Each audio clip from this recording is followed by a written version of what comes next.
Assalamualaikum warahmatullahi wabarakatuh. Perkenalkan, nama saya Ciara Listiadin dari jurusan D3 Keperawatan Stikes Wijaya Husada Bogor.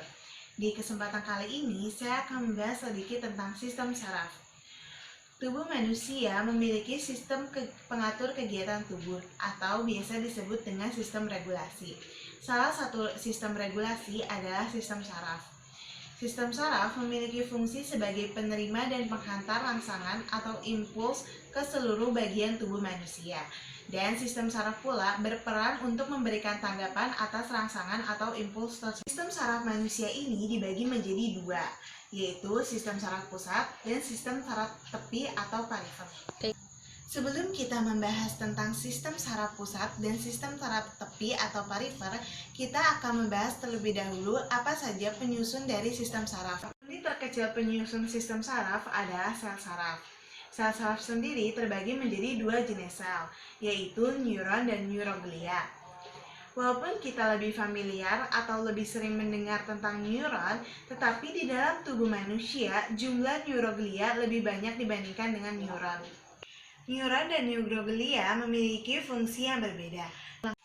Neuron adalah sel di dalam sistem saraf kita yang berfungsi untuk mengirim sinyal atau rangsangan. Ini adalah gambar sebuah neuron. Neuron terbagi menjadi beberapa bagian. Yang pertama ada dendrit. Ini dendrit. Dendrit berbentuk akar dan memiliki ujung-ujung yang runcing. Dendrit ini berfungsi untuk menerima dan menghantarkan rangsangan atau impuls. Selanjutnya ada membran sel. Membran sel ini adalah bagian terluar dari sel, dan di dalam dari membran sel ini disebut dengan badan sel. Ini adalah badan sel. Membran sel dan badan sel memiliki tugas yang sama, yaitu bertugas untuk menerima rangsangan dari dendrit, kemudian meneruskan rangsangan ke akson atau neurit. Dan di dalam badan sel ini ada nukleus atau inti sel. Nukleus atau inti sel ini berfungsi untuk mengatur segala aktivitas sel saraf. Selanjutnya ada neurit atau akson. Ini adalah neurit atau akson yang berfungsi untuk meneruskan rangsangan atau impuls. Dan di dalam neurit atau akson ini terdapat kabel, yaitu neurofibril, dan dibungkus oleh selubung mielin. Jadi ini adalah selubung mielin. Ini disebut dengan selubung mielin yang berfungsi untuk melindungi akson atau neurit. Selanjutnya ada sel squam. Dalam selubung mielin ini ada sel squam. Sel squam ini mengelilingi selubung mielin. Dan setelahnya ada nodus Ravier. Nodus Ravier dia bertugas untuk menyambungkan selubung mielin satu dengan yang lainnya dan memiliki fungsi sebagai mempercepat jalannya rangsang. Dan yang terakhir adalah terminal akson. Ini adalah terminal akson. Terminal akson ini selanjutnya di sini ada sinaps. Sinaps ini yang menghubungkan satu neuron dengan neuron yang lainnya. Jadi setelah neuron satu di sini akan ada sinaps dan selanjutnya akan ada neuron selanjutnya, yaitu jadi sinap ketemu dengan kepala neuron. Jadi kepala ekor. Setelah kita membahas sedikit tentang neuron, selanjutnya kita akan membahas tentang neuroglia. Neuroglia ini tidak bisa seperti neuron yang bisa mengirimkan impuls atau rangsangan, tetapi neuroglia berfungsi untuk menyediakan nutrisi bagi neuron. Ini adalah gambar sebuah neuroglia. Nah, neuroglia ini terbagi menjadi beberapa bagian. Yang pertama ada nukleus atau inti sel. Ini nukleus atau inti sel. Setelahnya ada neurofibril. Ini yang berbentuk sepertinya adalah neurofibril. Yang dari sini sampai ke sini ini disebut akson. Terus yang mengelilingi akson ini disebut dengan selubung mielin. Dan selubung mielin bagian dalamnya, dan bagian luarnya itu disebut dengan selubung neurilemmal. Jadi, neuron dan neuroglia ini tersusun di dalam sistem saraf kita, baik sistem saraf pusat maupun sistem saraf tepi atau perifer. Yang pertama kali akan kita bahas yaitu sistem saraf pusat yang tersusun atas dua bagian, yaitu otak dan sumsum tulang belakang. Ini adalah sistem saraf pusat manusia atau Central Nervous System. Sistem saraf pusat manusia terbagi menjadi dua, yaitu otak dan sumsum tulang belakang. 3. Otak ini tersusun dari 100 miliar neuron, dan otak terletak di rongga yang terdapat di dalam tengkorak kita yang disebut cranial cavity. Tulang-tulang tengkorak yang mengelilingi cranial cavity dan melindungi otak disebut sebagai cranial bone yang terdiri dari 8 tulang. Ini adalah tulang occipital.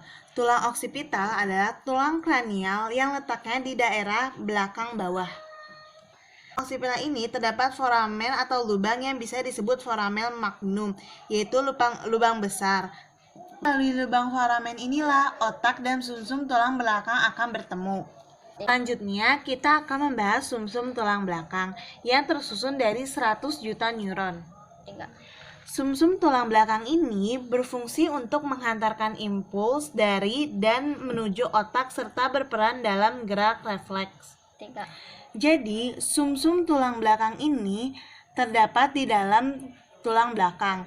Dan sumsum tulang belakang ini dilindungi oleh tulang belakang atau vertebral column. Setelah kita membahas sistem saraf pusat, selanjutnya kita akan membahas sistem saraf tepi atau perifer. Sistem saraf tepi ini berfungsi untuk menghantarkan impuls dari dan menuju ke saraf pusat. Ini adalah sistem saraf tepi manusia atau peripheral nervous system. Sistem saraf tepi ini akan menyebar ke ujung-ujung bagian tubuh kita atau letaknya berada di luar jaringan saraf pusat. Dan sistem saraf tepi ini tersusun atas beberapa komponen, tapi kita hanya terfokus pada nervus saja. 3. Nervus tersusun dari ratusan sampai ribuan akson bersama jaringan ikat dan pembuluh darah. Jadi, ini adalah gambar sebuah nervus. Nervus ini terdiri dari ratusan sampai ribuan akson bersama jaringan ikat dan pembuluh darah. Jadi, jika kita lihat ini ada benang ini adalah akson. Dan di dalam nervus ini ada ribuan akson. Dan akson-akson ini dikelilingi oleh pembuluh darah, yaitu ini adalah vena dan arteri. Dan nervus ini terbagi menjadi dua, yaitu nervus cranialis yang berasal dari otak dan terdiri dari 12 pasang, dan nervus spinalis yang berasal dari sumsum tulang belakang dan terdiri dari 31 pasang. Berdasarkan fungsinya, saraf terbagi menjadi 3 jenis. Yang pertama adalah sel saraf sensoris, yaitu menghantarkan rangsangan atau impuls dari reseptor menuju sistem saraf pusat. Yang kedua adalah sel saraf motoris, yaitu melanjutkan rangsangan dari sistem saraf pusat menuju efektor. Yang ketiga adalah sel saraf asosiasi. Sel saraf asosiasi ini berfungsi untuk menghubungkan sel saraf motoris dengan sel saraf sensoris. Dan sel saraf asosiasi ini terbagi menjadi dua.